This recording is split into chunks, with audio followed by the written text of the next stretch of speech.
You're watching HeArtis.com in cooperation with Channel 10 News.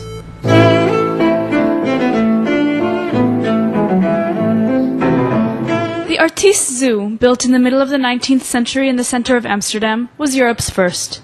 That's a known fact. But what most visitors don't know is the role the zoo played during the Second World War, when dozens or even hundreds of people, Dutch Jews among them, were saved from the Nazis by hiding in storerooms above caged animals. It is a zoo with a lot of history. The zoo was founded in 1838 on a small plot of land near the entrance. Roughly 140,000 Jews lived in Holland in the first half of the 20th century, and were joined by 30,000 who escaped Germany with the rise of the Nazis.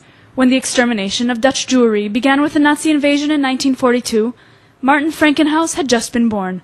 The Jewish infant was hidden in the homes of several Dutch families in the eastern part of the country. The amazing thing is that Artis Zoo was in fact the only zoo in wartime that was still in operation. Only when he was appointed manager of the zoo did Martin learn about its history.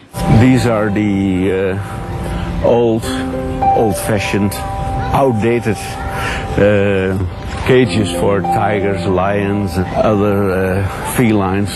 But on top of this, all the hay for the whole zoo is stored. And in these rooms, lots of people were hiding. The man who built the zoo's first butterfly pavilion was a Jew named Rudolf Pollack, who perished in the camps.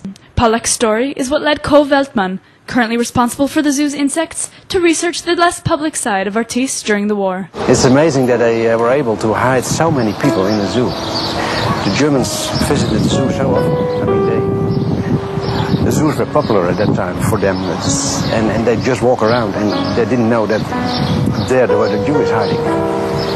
And they survived. More than 60 years later, some of the structures are still standing. This was the kitchen of the zoo. So they kept here the food. Here they kept all the seeds, and up there people hide it. They stayed here for a while. Only 4 years, 5 years. Imagine that, staying here. In the winter it's cold, in the summer it's hot, real hot. And you have to survive here.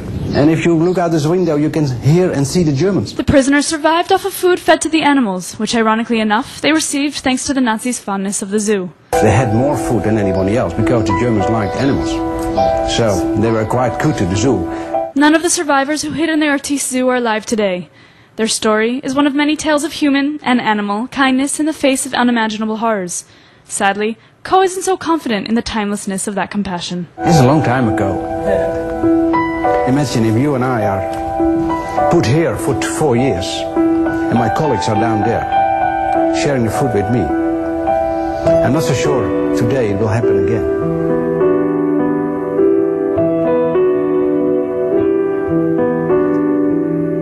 Thank you for watching HeArtis.com Daily Feature. Please join us again tomorrow.